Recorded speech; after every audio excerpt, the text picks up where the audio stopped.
কিছুদিন আগে 22 বছরের বাংলাদেশি তরুণ ফয়সালের মৃত্যুর খবর গণমাধ্যমে আসে। পাকিস্তানে নিরাপত্তা বাহিনীর গুলিতে নিহত হন ফয়সাল। এর আগে গেল এপ্রিলে দেশটির উত্তর ওয়াজিরিস্তানে নিরাপত্তা বাহিনীর অভিযানে আহমেদ জুবায়ের নামে আরেক বাংলাদেশি নিহত হওয়ার খবর পাওয়া গিয়েছিল।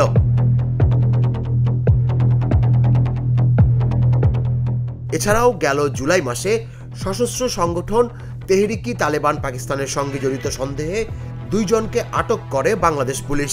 ফলে কিভাবে বাংলাদেশের তরুণরা পাকিস্তানের এসব জঙ্গি গোষ্ঠীর সঙ্গে জড়াচ্ছে সেই প্রশ্ন এখন সামনে আসছে।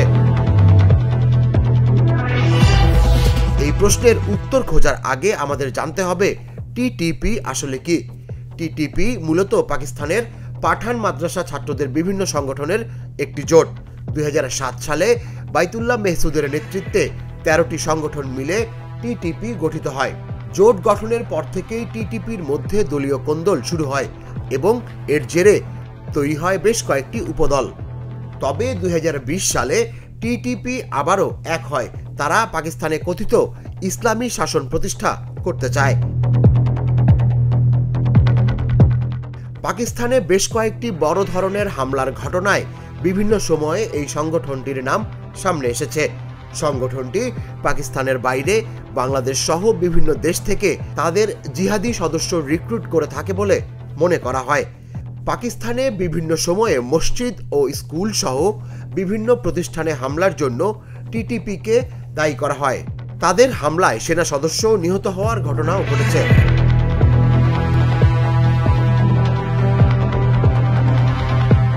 জঙ্গি বিষয়ে কাজ করে ঢাকায় পুলিশের এমন কিছু সূত্র বলছে, টিটিপির জন্য বাংলাদেশ থেকে জনবল সংগ্রহ করার একটি প্রক্রিয়া অনেকদিন ধরেই সক্রিয় আছে, যার নেতৃত্বে আছেন ইঞ্জিনিয়ার ইমরান হায়দার নামে এক ব্যক্তি। জুলাই মাসে পুলিশেরই দায়ের করা একটি মামলার এজাহার থেকে এই তথ্য পাওয়া গেছে। বাংলাদেশকে কেন্দ্র করে জঙ্গি সংগঠনগুলোর তৎপরতার দিকে যারা নজর রাখেন তারা বলছেন, পাকিস্তান ও আফগানিস্তান ভিত্তিক জঙ্গি সংগঠনগুলোর সঙ্গে বাংলাদেশি জঙ্গিদের সম্পৃক্ত হওয়ার বিষয়টি নতুন নয়। কেউ কেউ বলছেন, বাংলাদেশে বিভিন্ন সময়ে প্রকাশ্যে ঘোষণা দিয়ে মুজাহিদ রিক্রুটমেন্টের মতো ঘটনাও ঘটেছে।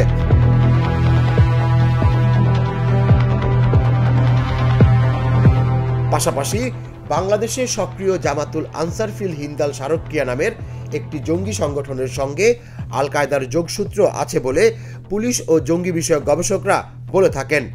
আল কায়দার সঙ্গে আবার যোগসূত্র আছে টিটিপির।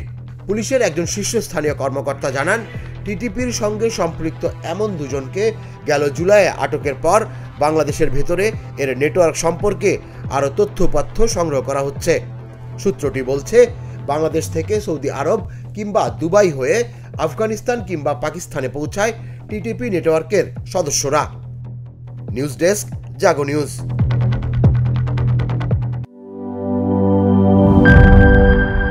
বান্ডেল থাকলে প্রতি সেনমানিতে টাকা বাঁচবে। বিকাশ সেনমানি বান্ডেল কিনে জিতুন প্রতি লেনদেনে।